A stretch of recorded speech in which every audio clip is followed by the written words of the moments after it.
Hello, Maureen. It's good to be back together for our next podcast and to discuss a topic I know that we both consider central to the vitality of higher education. This is the relationship between academic affairs and student affairs, a topic close to both of our hearts, I know.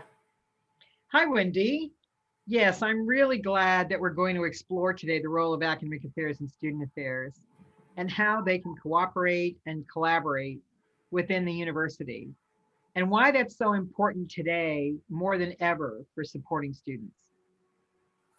So let's remind everyone the premise behind our conversation. It's to think if we were in our previous roles now, with me as university president and you as vice president student affairs, what would we be talking about in our cabinet level discussions as we consider the topic at hand? And in this case, we've actually been around the same cabinet table talking about this very topic. In fact, I remember very fondly, actually, Maureen, an excellent presentation that you gave at a senior management away day on this very subject. So will you set the scene for us to frame our discussions? I'm happy to, Wendy. So for about 35 years, universities and colleges in the United States have been working hard to break down the silos that exist within such institutions.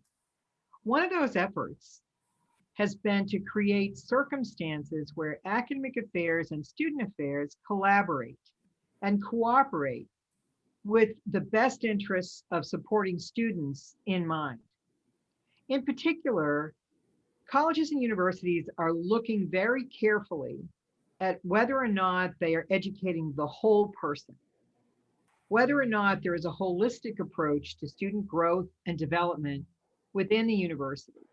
And that means both inside the classroom and outside the classroom. So this is not news for those of us who work in higher education, and it's still a live agenda. Indeed, if we were to look at colleges and universities across the country, we would find varying degrees of cooperation and collaboration, and truthfully, varying degrees of understanding about why such approaches should be in place. We still have a long way to go to create a truly integrated process that meets the needs of students and fully supports them on their road to academic and personal success throughout their studies to graduation and beyond. So with everything that's going on, I believe we actually need to accelerate our efforts on campuses because campuses have become increasingly diverse as we've widened access, but funding support needed for those students who arrive with complex needs has in general not increased. I think that's, I think you're making some very powerful points there, Maureen. And if I go back to that presentation that you gave to our cabinet level away day with all the deans that were there, if you remember, and the heads of department, yes, and the directors of professional services with us, what really struck me in the way that you presented there was how you kind of gave that message that it's the whole person who turns up in the classroom, who turns up in the laboratory, who comes into the studio. I think that's what you did there. It was to connect for us how student affairs, from housing to health, from financial security to well-being, were all intimately connected with how a student was able to perform academically in reaching their full potential. As you know, I'm a kind of hardcore academic. And while I come to know my students, especially my kind of research PhDs, I'm not sure that in my early career teaching large groups, I really saw my students in three dimensions in the way I now understand the deep connections and dependencies between academic affairs and student affairs. One slide in particular that you used on that occasion really sticks in my memory, and that was where you had gone out onto the campus and photographed our student halls of residence that on the outside were labeled Block A, Block B, presenting this really kind of institutionalized feel to the place. And then you contrasted this with photos that showed us that this was actually their home on campus with us. And how can we as an institution help them feel safe, feel at home, feel that they absolutely belong here with us? That really stayed with me. And how this feeling of belonging, of being rightfully at university or college, having earned their place to be with us, how that can show up positively in their academic performance, in the grades, and the work outside the formal curriculum, the things that they do in our community as part of their service, and so on. Very, very powerful presentation of that connection that you're talking about. Well, Wendy, I remember that presentation, and you're right. Students are much better served when there is a holistic approach that involves collaboration and cooperation and integration between academic affairs and student affairs departments. It's essential that there's a strong communication across these areas. And to make sure this happens well, it really does take leadership from the top. It's incumbent upon the president and vice president for academic affairs of the provost and the vice president for student affairs to all agree that a collaborative, integrated approach is the goal for the institution.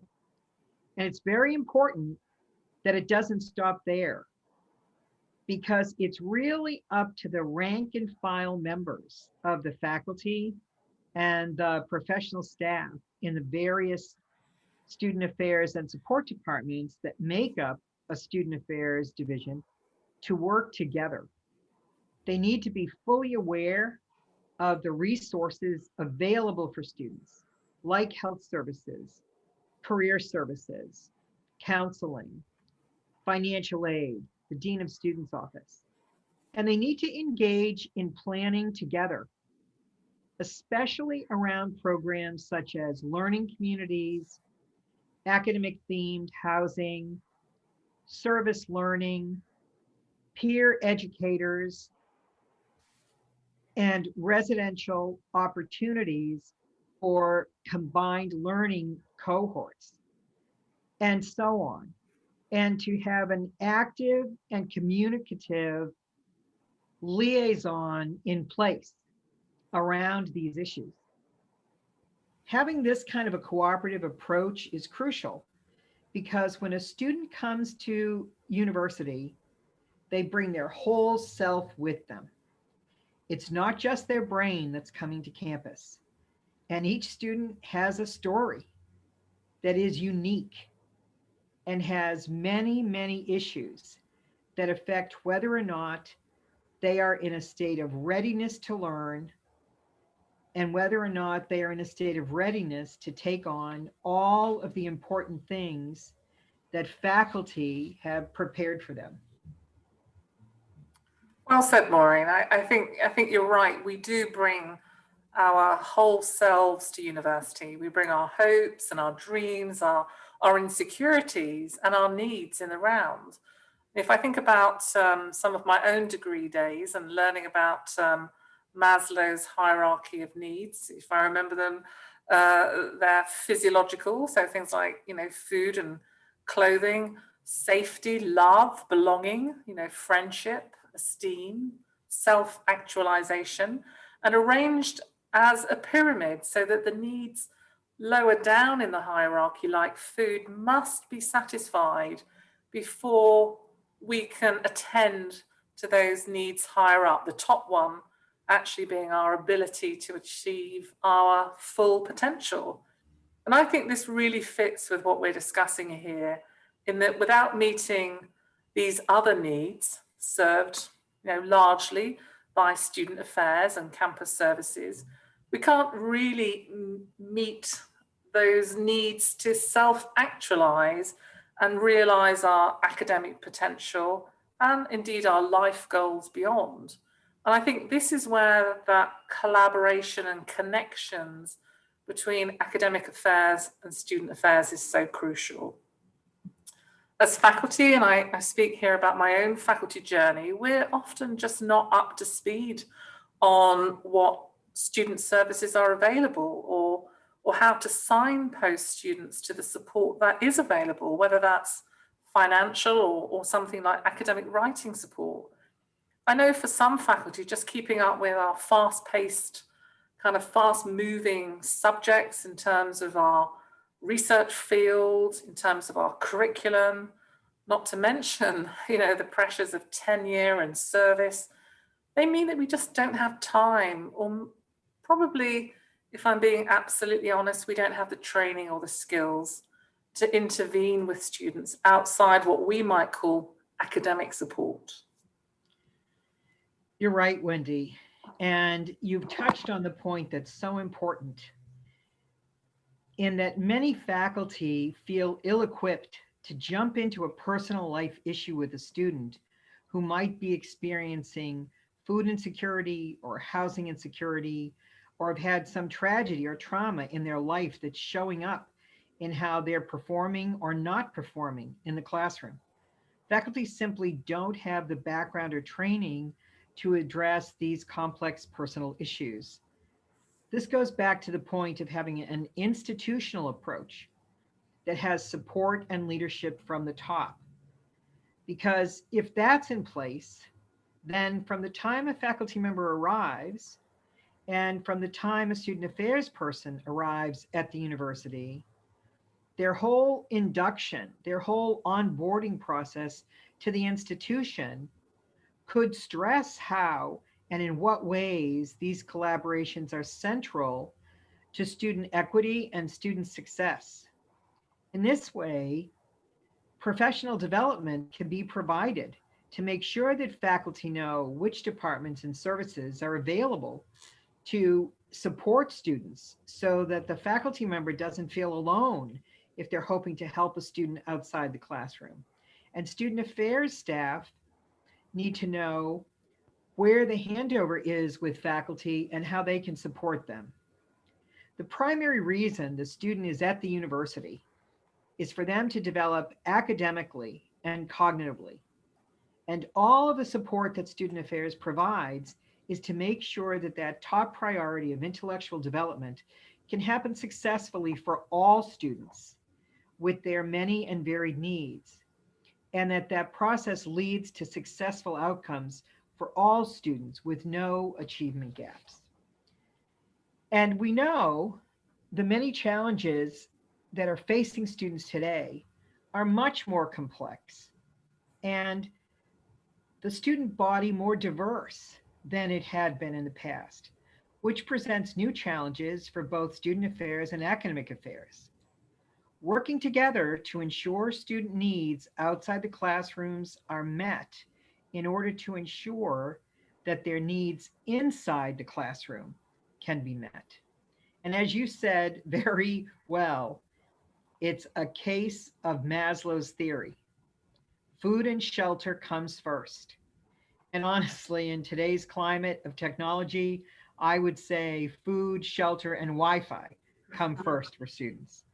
Because unless those issues are addressed thoroughly and successfully, the student is in no condition inside the classroom to perform well on a chemistry exam or to write a poem that's been assigned. The key to this is to make sure that all of the learning that a student experiences and the growth that a student experiences at university is transformational and not simply transactional. And that's where faculty engagement in the process is key. And I think we saw that, didn't we? We saw that very powerfully in the recent COVID-19 situation, where some of the levelling up we offer through on-campus services was stripped away as campuses closed. And the differential needs then of our students was really revealed in a new way. The inequities that we tackle as an academic community emerged as students were sent home, whether it was the digital divide, as you say, Wi-Fi is now an essential service, or whether there was no home to go to or no safe place to go to, or no place where they could study. I think the pandemic showed us just how powerful the liaison is between academic and student affairs and what it could be when the situation demands it. And now, as we see universities and colleges begin to open up again, I hope this is something that sticks in the so-called new normal. I think without these deep connections and collaborations that you call for between faculty and professional services staff convened around the individual student needs, we would not have been able to make that rapid pivot to online and now hybrid learning and tailored the student support to the individual student, whether it was food, whether it was finance, whether it was everything in between, to help our students survive and actually, more importantly, thrive. But I think there's a lot more to do here to create this seamless learning experience that you're pointing towards. We really do need to draw on the full university offer in support of personal development and academic development. I'm thinking of student research projects that use, say, the campus as a living lab, working, say, with our facilities team on sustainability projects, or how we can offer on-campus jobs and placements in our professional teams and so on. Very much, I think, as you're describing this, breaking down these silos and building up these collaborations, but building them up and centered around the student. Exactly. To truly achieve holistic learning environments, it should be integrated and seamless from the student's perspective and focused on the student, and provide the broad range of support that will allow all students in an inclusive way to have success and to graduate on time. Key to this, of course, is that we have one mutual goal. Academic affairs and student affairs are always focused on the exact same thing: helping and supporting students to succeed while at university, and indeed beyond as alumni. And when we do that in a unified and collaborative manner, the students as individuals win, and the university as a whole always wins.